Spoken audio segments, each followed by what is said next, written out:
আসসালামু আলাইকুম, শুভ সকাল। সবাইকে স্বাগত জানাচ্ছি আমার দেশ লিড নিউজে। সঙ্গে আছি তামান্না মিনহাজ। আমাদের আজকের লিড নিউজের শিরোনাম, এনসিপিকে কেন্দ্র করে রাজনীতিতে নয়া সমীকরণ। নিউজটি লিখেছেন মাহফুজ সাদি। চলুন দর্শক জেনে নেই লিড নিউজটির বিস্তারিত। জুলাই গণ অভ্যুত্থানের মধ্যে দিয়ে আত্মপ্রকাশ করা তরুণদের নতুন রাজনৈতিক দল জাতীয় নাগরিক পার্টি বা এনসিপিকে নিয়ে রাজনীতিতে নয়া সমীকরণ তৈরি হয়েছে। কয়েকটি দল ও প্ল্যাটফর্মের সঙ্গে দুই এজেন্ডা নিয়ে দফায় দফায় আলোচনার অগ্রগতি হওয়ায় চূড়ান্ত সিদ্ধান্তে আসতে আরও কিছুটা দেরি হবে। একাধিক দল ও প্ল্যাটফর্মের এনসিপিতে একীভূত হওয়া, ইস্যুভিত্তিক আন্দোলন এবং নির্বাচনী জোটের ঘোষণা আসতে পারে। সবকিছু ঠিক থাকলে মাসখানেকের মধ্যেই জুলাই সনদ ও বাস্তবায়ন পরিণতি লাভ করলে রাজনীতিতে ঐক্যবদ্ধভাবে নয়া সমীকরণ দৃশ্যমান হতে পারে, দেয়া হতে পারে নতুন কর্মসূচিও। সংশ্লিষ্ট একাধিক সূত্রে পাওয়া এসব তথ্য সম্পর্কে নিশ্চিত হয়েছে আমার দেশ। সূত্র মতে, জুলাই গণ অভ্যুত্থানের আকাঙ্ক্ষা বাস্তবায়নের বিভিন্ন বিষয়ে কাছাকাছি অবস্থান নেওয়া রাজনৈতিক দলগুলোর সঙ্গে এনসিপি দফায় দফায় অনানুষ্ঠানিক বৈঠক হয়েছে। এসব বৈঠকে ঐক্যবদ্ধভাবে অগ্রসর হওয়ার বিষয়ে বিস্তারিত আলোচনা হয়। এতে প্রাথমিক পর্যায়ে অগ্রগতি হওয়ায় চূড়ান্ত সিদ্ধান্তে আসতে সামনের দিনগুলোতে আরও বৈঠক আলোচনা হবে। এখন পর্যন্ত রাজনৈতিক ঐক্যের আলোচনার ক্ষেত্রে দুটি এজেন্ডা নিয়ে আলোচনা হয়েছে। সামনে তা আরও 4 এজেন্ডায় রূপ নিতে পারে। সেক্ষেত্রে অন্যদের এনসিপিতে একীভূত হওয়া, না হলে ইস্যুভিত্তিক জোটবদ্ধ হওয়ার আলোচনা এগোচ্ছে। এতে চূড়ান্ত অগ্রগতি হলে নির্বাচন কেন্দ্রিক আরও দুটো এজেন্ডা নিয়ে আলোচনা হবে। এ বিষয়ে জানতে চাইলে এনসিপির আহ্বায়ক নাহিদ ইসলাম আমার দেশকে বলেন, তেমন কিছু হলে পাবলিকলি জানানো হবে। খোঁজ নিয়ে জানা গেছে, গণ অধিকার পরিষদ, এবি পার্টি, গণসংহতি আন্দোলন, রাষ্ট্র সংস্কার আন্দোলন ও আপ বাংলাদেশের সঙ্গে এনসিপির একাধিকবার অনানুষ্ঠানিক বৈঠক হয়েছে সম্প্রতি। এতে এসব দলের এনসিপিতে একীভূত হওয়া, তা না হলে ইস্যুভিত্তিক রাজনৈতিক জোট গড়ার বিষয়ে আলোচনা হয়। এই আলোচনা এখনো চূড়ান্ত পর্যায়ে না পৌঁছালেও আশাব্যঞ্জক অগ্রগতি রয়েছে বলে সব দলীয় ও সাংগঠনিক দায়িত্বশীল সূত্র নিশ্চিত করেছে। এ বিষয়ে জানতে চাইলে নাম প্রকাশ না করার শর্তে এনসিপির শীর্ষ 5 নেতার একজন বলেন, জুলাইয়ের পক্ষের দল ও শক্তিগুলোর সঙ্গে আলোচনা করেছি। আমরা একতাবদ্ধ হয়ে ভবিষ্যৎ বাংলাদেশ গড়ার লক্ষ্যে এগোতে চাই। যদি একীভূত হওয়া সম্ভব না হয় তাহলে জোটবদ্ধ হয়ে একসঙ্গে অগ্রসর হতে চাই।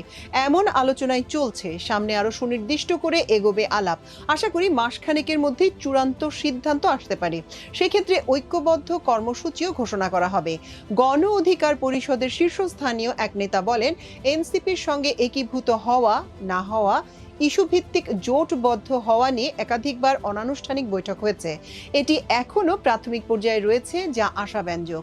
দলের সভাপতি নুরুল হক নূর হামলার শিকার হয়ে এতদিন চিকিৎসাধীন ছিলেন। তিনি এখনো অসুস্থ। তিনি সুস্থ হয়ে রাজনৈতিক কর্মকাণ্ড শুরু করলে দলের ভেতরে আলোচনা হবে। মিত্রদের সঙ্গে আরও আলোচনা হবে। তারপর সার্বিক বিষয় বিবেচনা করে এ ব্যাপারে চূড়ান্ত সিদ্ধান্ত নেওয়া হবে। এবি পার্টির শীর্ষস্থানীয় এক নেতা বলেন, নতুন বাংলাদেশের জন আকাঙ্ক্ষা বাস্তবায়নে জুলাই গণ অভ্যুত্থানের শক্তিগুলোর ঐক্য নিয়ে বহুমাত্রিক আলোচনা চলছে। এখানে একীভূত হওয়া নিয়ে এক ধরনের আলোচনা যেমন চলছে, তেমনি ইস্যু ভিত্তিক জোটবদ্ধ হওয়ার আলোচনাও চলছে। এগুলো নিয়ে আলোচনা এখনো প্রাথমিক পর্যায়ে রয়েছে। সামনে আরো আলোচনা হবে। রাষ্ট্র সংস্কার আন্দোলনের শীর্ষস্থানীয় এক নেতা নিশ্চিত করেন, তাদের কাছে এনসিপি একীভূত না হলে ইস্যু ভিত্তিক জোট গড়ার প্রস্তাব দিয়েছে। এ নিয়ে একাধিকবার অনানুষ্ঠানিক বৈঠকও হয়েছে। এখনো কোনো সিদ্ধান্ত হয়নি, তবে বিষয়টিকে আমরা ইতিবাচক হিসেবে দেখছি। বাকিটা দেখা যাক।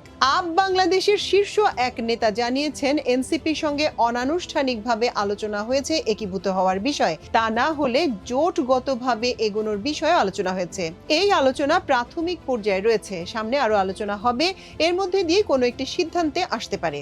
এছাড়া গণসংহতি আন্দোলন সহ আরো কয়েকটি দল ও সংগঠনের সঙ্গে ইস্যুভিত্তিক জোটবদ্ধ হওয়া নিয়ে এনসিপির আলোচনা চলমান রয়েছে বলে সূত্র জানিয়েছে।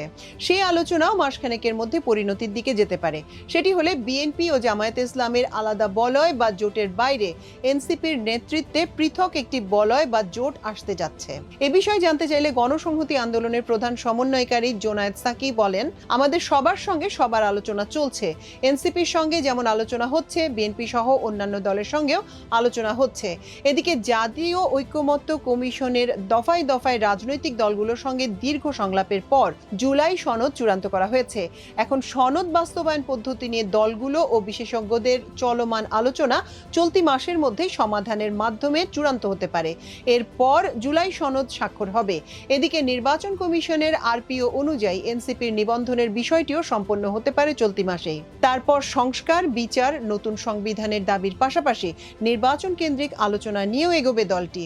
ইসলামী দলগুলোর সঙ্গে জোট বা যুগপৎ আন্দোলন নয়, মধ্যপন্থার নতুন নির্বাচনী জোট গঠনের দিকে অগ্রসর হচ্ছে এনসিপি। এক্ষেত্রে দলগুলোর সঙ্গে একটি লিয়াজও রাখার চেষ্টা করা হচ্ছে। পাশাপাশি এনসিপি আরো শক্তিশালী হতে অন্যান্য দল থেকে আসতে আগ্রহী নেতাদের সঙ্গেও যোগাযোগ রক্ষা করে চলেছে। ফলে দলের আকার বৃদ্ধির পাশাপাশি জোট গঠন নিয়ে এনসিপির একাধিক ফোরামে বিস্তারিত আলোচনা হয়েছে। এ বিষয়ে এনসিপির ইসি ও পিসি সদস্য এমন একজন নেতা আমার দেশকে বলেন, জুলাই শক্তিকে ঐক্যবদ্ধ করে শক্তিশালী দল নিয়ে রাজপথে নামার পরিকল্পনা নিয়ে এগোচ্ছে তারা।